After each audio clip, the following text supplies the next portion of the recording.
Welcome to Make It a Better Day. I'm Alex and joining me is Victoria. Today we're diving into mind-body synergy, unlocking mental clarity through physical wellness. We're starting with this powerful quote from Buddha: "To keep the body in good health is a duty, otherwise we shall not be able to keep our mind strong and clear."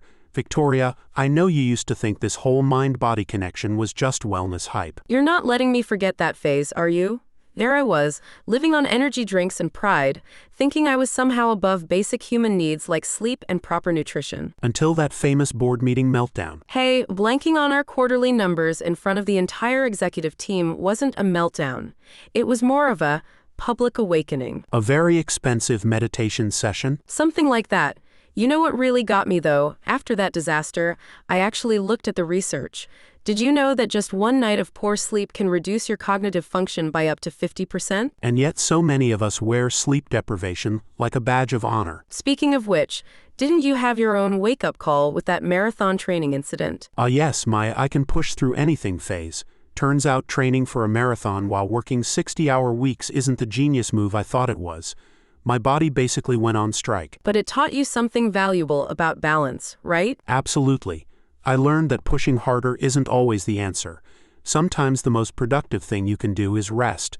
The article actually addresses this idea that wellness isn't about extremes. Right, like that mindful movement fusion concept.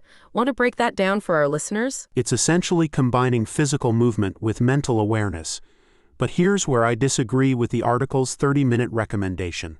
For most people, that's overwhelming to start with. What would you suggest instead? Start with 5 minutes, 3 deep breaths, 1 mindful walk around the block. The research shows even micro breaks can improve mental clarity. Speaking of research, the article mentions some interesting brain science. That whole BDNF thing. Basically fertilizer for brain cells. You know what amazes me?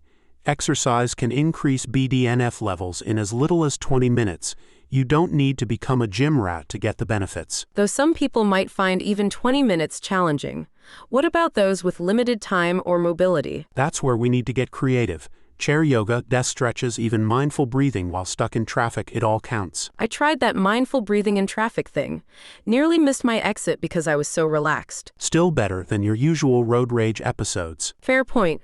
Let's talk about the nutrition aspect. The article mentions salmon, walnuts, berries, basically a Whole Foods shopping spree. Yeah, that's where I think we need to get real.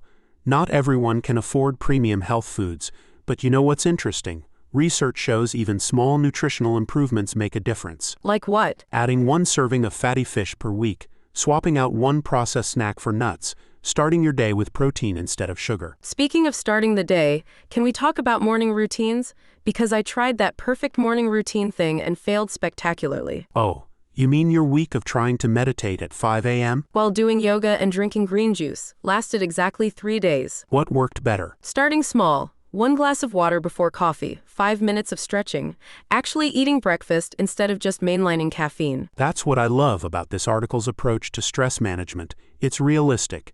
That stress alchemy concept isn't about eliminating stress, it's about changing how we relate to it. Like viewing pre-presentation jitters as energy rather than anxiety? Exactly.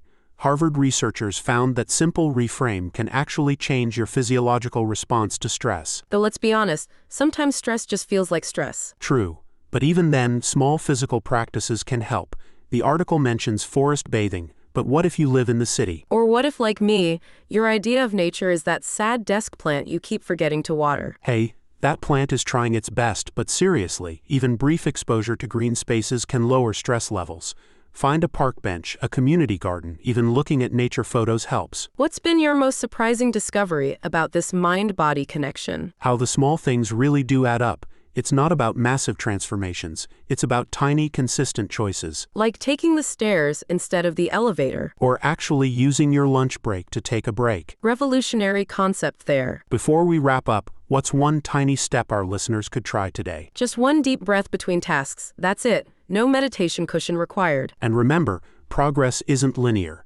Some days you're doing sunrise yoga, other days you're eating cookies for breakfast. And both those days are part of the journey. Thanks for joining us on Make It a Better Day. Remember, every small step toward physical wellness is also a step toward mental clarity. And if you're eating cookies for breakfast while listening to this, no judgment. There's always lunch. Visit our website to read the article behind today's podcast. And visit our Redbubble store to find great items from today's and everyday's article. Keep making it a better day.